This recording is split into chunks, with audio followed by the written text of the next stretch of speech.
This is just a quick video as a follow-up because there's some things that need to be said.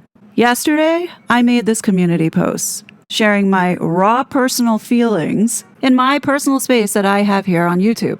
I've read all the comments, including those defending King Charles and Queen Camilla's visit to the 9/11 memorial yesterday. Look, I get it. On the surface, they came, they laid flowers, met a few chosen families, and paid respects. 9/11 killed nearly 3,000 people, including, yes, I know, 67 British citizens.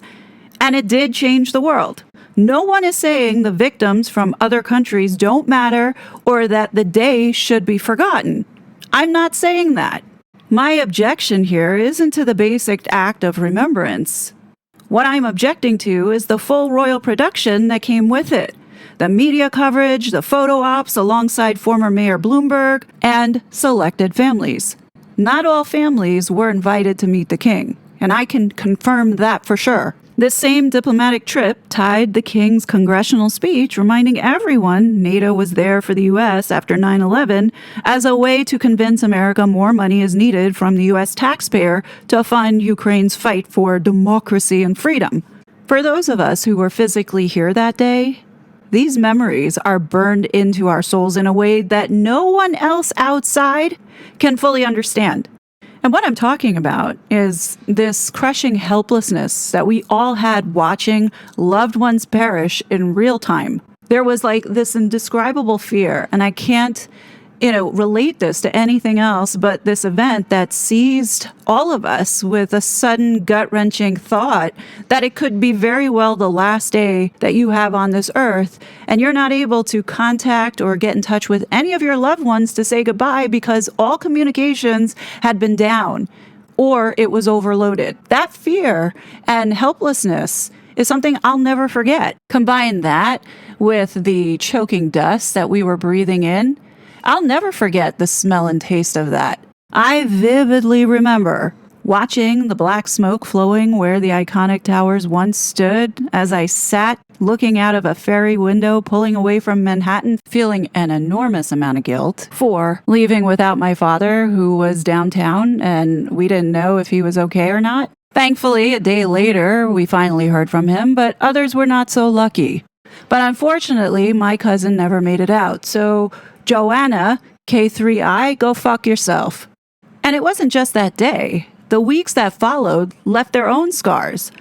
In a city that literally never sleeps and is never quiet, I vividly remember trucks upon trucks coming out of Ground Zero with human remains passing on by and the streets falling completely silent. And I don't think I'll ever forget what that unnatural silence was like, because in those moments, New York united. We didn't have to say anything, but there was this understanding of how wounded the city was.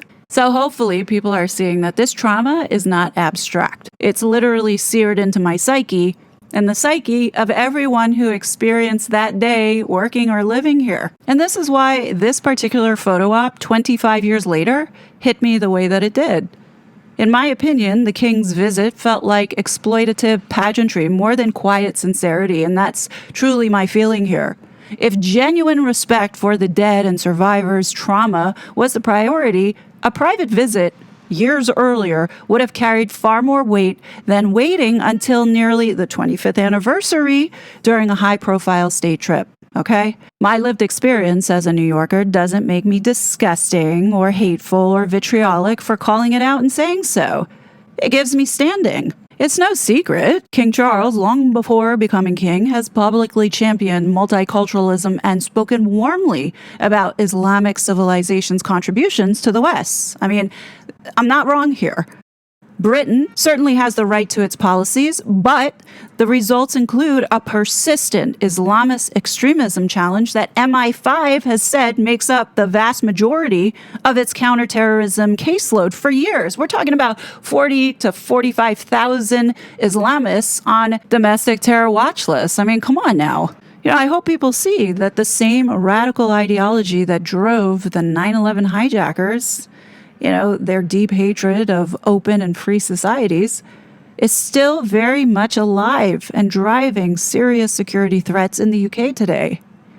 When you add in King Charles's well-documented globalist leanings, the decades-long push for democracy promotion abroad that has destabilized entire regions, the reluctance now to fully confront radical Islam at home, and the British establishment's clear interest in keeping certain conflicts, like Ukraine and the Middle East energy flows, simmering for strategic reasons. Understand this is why this high-profile 9/11 visit lands so differently for me. We can agree to disagree on this one, but for me it feels performative, especially when the same circles have spent decades contributing to the very instability that breeds this evil. Trump's current moves on the Strait of Hormuz, that's about finally stabilizing what globalist entanglements helped to fracture. This is the bigger picture that many of you don't seem to be seeing. This high-profile royal visit 25 years later doesn't erase that context for those of us who paid the price already once. Add in Prince Harry publicly calling America's First Amendment bonkers and suggesting we need to rethink free speech protections. Look, we built this republic to reject rule of kings and princes. We don't import lectures on curtailing the very freedoms the UK has narrowed in recent years.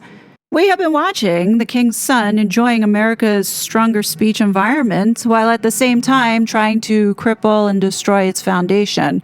I don't think that any reasonable American would find that acceptable. And to those who call me disgusting or hateful and attack my trauma or announce unsubscribing like it's a devastating punishment, let me tell you something, that's not healthy debate. It's emotional shutdown that really doesn't change my position. You got to understand, I'm allowed to criticize a foreign monarch's optics without feeling forced to be fake and sycophantic about a king. I really don't give a shit. The king is not above scrutiny or criticism. He is a human being just like you and I. Yeah, and what's comical is that there are many of you who have had no problem harshly criticizing our president, Donald Trump, yet demand deference to his majesty. Look, you can't have this both ways. And let me go ahead and address the crowd that continuously tells me that I don't understand what a constitutional monarch is and that I should leave him alone because he has no power. Let me pose this question to you. If King Charles truly has no influence or symbolic value, why was he dispatched to Washington specifically to help steady UK-US relations during policy differences if he has no power? The visit itself proves the royals still serve a diplomatic purpose when it suits the government. You can't claim total irrelevance only when someone pushes back on it. Look, let me go ahead and wrap this up. I didn't intend this video to go so long, but overall, my feelings as someone who lived 9/11 in real time here on this island are valid. Respect for the victims shouldn't require this royal global spectacle to serve as PR, especially when all families were not included. We also have the issue here that clearly they're ignoring broader contrasts in how our societies have approached the threats that enabled that day to occur in the first place. This is where I stand, and if this costs subscribers or ruffles feathers, so be it. Go on and do what you gotta do. In America, we get to speak plainly about foreign leaders without apology. So if you don't like that, then this is not the space for you. It really isn't. And thank you to those who may not agree with everything that I say, but understand the place that I'm coming from. As I said in the beginning, these are just my feelings that I'm entitled to have. I'm not telling you to agree with me. You don't have to. But I certainly will not tolerate you attacking me over it. I said what I had to say and I make no apologies for it. And on that note, have a good day.